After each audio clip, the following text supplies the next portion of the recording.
Ya, Assalamualaikum warahmatullahi wabarakatuh. Alhamdulillahirabbil alamin wa bihi nasta'inu ala umuri dunya waddin wassalatu wassalamu ala asrofil anbiya wal mursalin wa ala alihi wa sahbihi ajmain amma ba'du.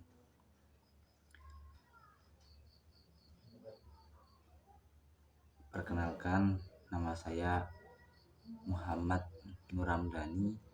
Saya berasal dari Kabupaten Malang dan sekarang saya kuliah di Universitas Islam Negeri Saifuddin Zuhri Purwokerto, yang dimana saya mengambil jurusan yaitu komunikasi penyiaran Islam. Dan di sini saya akan menjelaskan tentang sejarah bagaimana agama Islam di daerah Banyumas.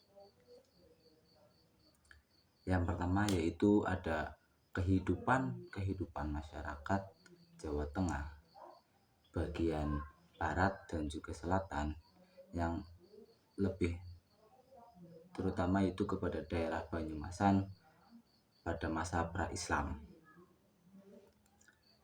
Yang pertama yaitu kehidupan masyarakat dalam kategori sosial politik.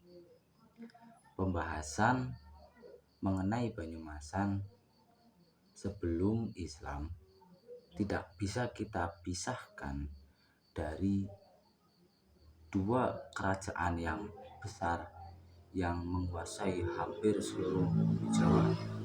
Yang pertama yaitu Kerajaan Majapahit yang berasal dari Jawa Timur, dan yang kedua yaitu Kerajaan Pajajaran Jawa Barat.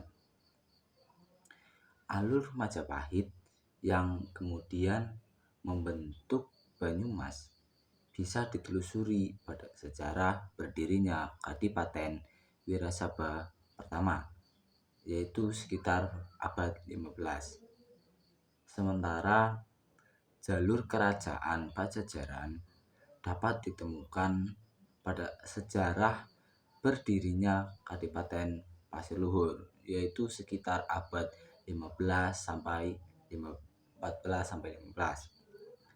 Setelah dua kerajaan besar tersebut, kerajaan di Jawa Tengah di bagian timur seperti Kerajaan Demak, Kerajaan Pajang, dan juga Kerajaan Mataram mengambil alih atau menguasai wilayah Banyumas dengan membangun sebuah kadipaten yang dinamakan Kadipaten Wirasaba II dan juga Kadipaten Banyumas.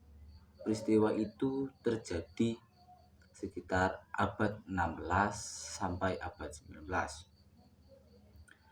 Secara sosiopolitis, Banyumas sebenarnya menjadi embrio lahirnya beberapa imperium besar yang pernah menjadi penguasa di tanah Nusantara. Tidak banyak peran sosiopolitis yang bisa dimainkan oleh masyarakat Banyumasan, terutama di daerah dari Kadipaten Wirasaba dan Pasir Luhur.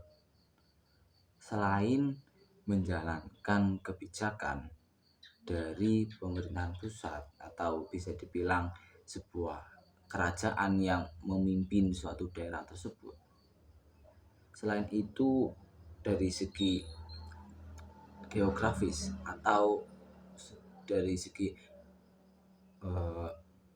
alamnya, daerah Banyumasan tersebut seperti tertutup atau terisolasi atau bisa dibilang terkurung oleh pegunungan-pegunungan di sepanjang utara hingga selatan. Dari kondisi geografis yang seperti itu menjadikan negara Kadipaten Banyumas kurang strategis untuk menjadi pusat kegiatan sosial politik pada waktu itu. Namun tidak dijadikannya Banyumas sebagai pusat pemerintahan, kerajaan dan karena kondisi geografis serta alamnya yang berupa bebatuan, pegunungan, dan sungai-sungai besar yang mengitarinya. Justru kondisi geografis yang seperti itu menjadikan Kabupaten Banyumas sebagai wilayah yang memiliki struktur sosial mandiri dan unik jika dibanding dengan umumnya struktur di daerah lain. Yang kedua yaitu kehidupan ekonomi masyarakatnya. Seluruh daratan di Pulau Jawa dikenal dengan kesuburan tanah dan curah hujan yang tinggi. Faktor alam inilah yang kemudian membuat masyarakat di Pulau Jawa mampu mengembangkan budidaya pertanian lahan basah dengan ekspedisi hasil pertanian yang unik antara satu daerah dengan daerah yang lain, yang dimana para masyarakat atau penduduk dari daerah Banyumasan tersebut, yang terutama yang berada di Pulau Jawa tentunya, itu mereka itu mempelajari bagaimana daerah-daerah lain melakukan pertanian, melakukan cocok tanam di tanah yang subur, lalu mereka itu menggabungkan pertanian atau metode-metode pertanian dari daerah lain dengan metode-metode yang mereka bangun dan mereka kembangkan sendiri. Namun pada masa pra-Islam dan kolonialisme Eropa masuk Pulau Jawa, masyarakat hanya bertumpu pada sungai-sungai sebagai sarana penghubung antara masyarakat di satu daerah dengan daerah yang lain. Bahkan jauh pendeknya aliran sungai di Pulau Jawa turut membentuk mata rantai sebuah kekuasaan yang ada di kala itu.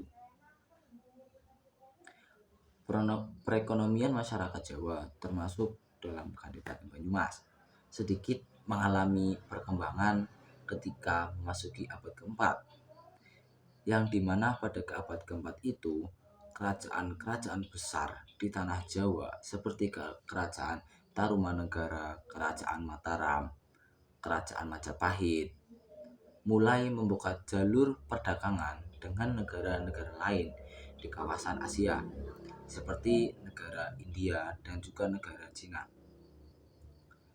Pada masa ini, masyarakat tidak lagi hanya mengandalkan sungai sebagai jalur distributor perekonomian daerahnya, tetapi juga laut dengan berbagai dermaga dan pelabuhannya.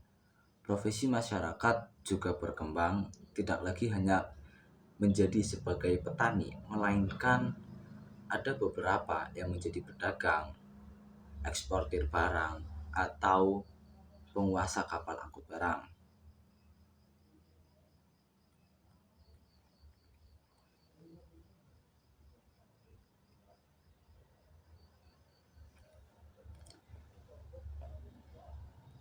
Materi ketiga yaitu Islam di tanah Jawa Tengah bagian selatan.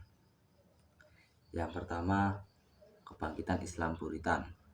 Puritan menurut Karen Armstrong merupakan sebuah agama yang diyakini oleh sekelompok orang yang sangat teguh berpegang pada peraturan-peraturan berdasarkan interpretasi harfiah murni yang bersumber dari kitab suci dan tradisi Islam pada masa itu.